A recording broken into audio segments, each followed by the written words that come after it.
गुजरात में अपनी सियासी जमीन तलाश रही कांग्रेस को राहुल गांधी ने कड़वी घुट्टी पिलाई।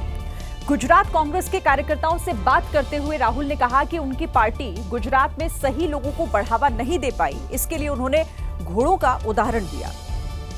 प्रॉब्लम क्या है कि कांग्रेस पार्टी कभी कभी रेस के घोड़े को बारात में बेच देती है और बारात के घोड़े को रेस में दौड़ा देती है। इन घोड़ों को हम थोड़ा अलग अलग करना चाहते हैं और रेस के घोड़े को हम दौड़ाएंगे, बारात के घोड़े को हम नचाएंगे। इसी भीड़ में ऐसे भी लोग हैं जो बीजेपी के साथ मिले हुए हैं, उनको हमें आइडेंटिफाई करना है। गाजियाबाद में एक चौंकाने वाला मामला सामने आया, जहां एक बुजुर्ग ने पहले अपनी पत्नी की हत्या की और फिर खुद भी सुसाइड कर लिया। इस दर्दनाक वारदात के पीछे कैंसर जैसी बीमारी के महंगे इलाज को वजह बताया जा रहा है।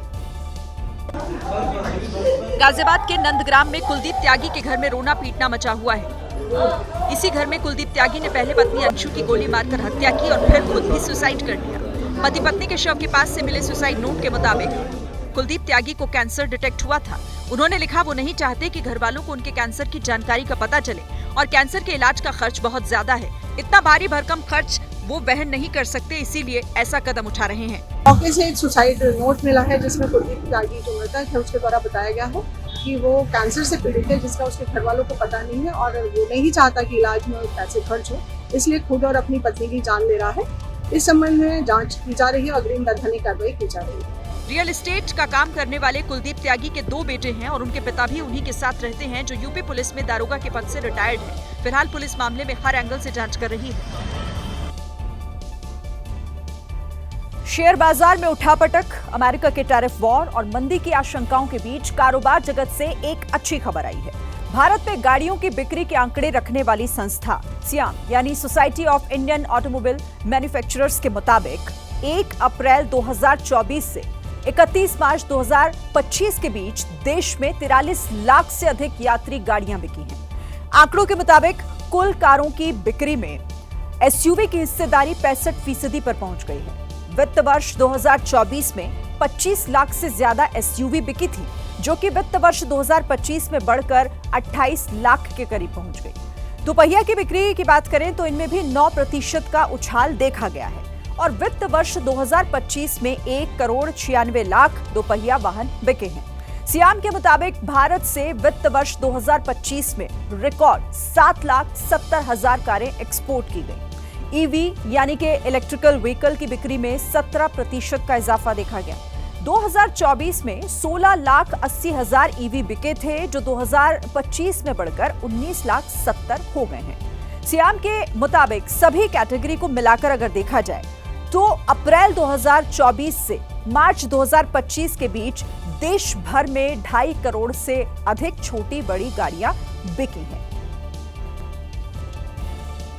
आपने देखा होगा कई बार अपनी मनोकामनाएं पूरी करने के लिए लोग जमीन पर लेटकर भगवान के पास पहुंचते हैं। मध्य प्रदेश के छतरपुर में एक महिला ने यही तरीका प्रशासन तक अपनी बात पहुंचाने के लिए अपनाया, क्योंकि महिला के मुताबिक जब वो अपने पांव पर चलकर आ रही थी तब उसकी समस्या किसी ने नहीं सुनी। लोग मंदिर में जाते हैं इंसाफ के लिए, नारियल लेके, ये भी एक इंसाफ का मंदिर है, शायद लेट के जाएं हमें इंसाफ मिल जाए। इसे इंसाफ अपनी 6 बीघा जमीन के लिए चाहिए। आरोप है कि गांव के दबंगों ने 36 साल से हीरामणि गुप्ता के परिवार की जमीन हड़प रखी है। बार बार आवेदन देने के बाद भी कहीं सुनवाई नहीं होती। गुंडा है, पैसे वाले हैं, हम गरीब हैं, इसलिए कोई हमारा सुनता नहीं है। हमारे पति पढ़े लिखे नहीं है, सीधे साधे व्यक्ति हैं। कड़ी धूप में जमीन पर लेटती हुई महिला आखिरकार जब कलेक्टर ऑफिस पहुंची तो कलेक्टर तो नहीं मिले, लेकिन दूसरे अधिकारियों ने उनकी बात गौर से सुनी।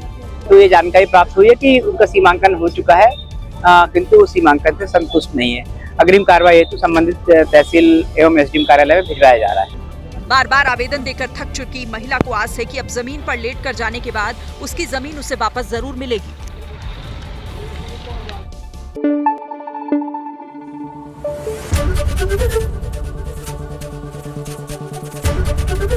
एबीपी न्यूज आपको रखे आगे।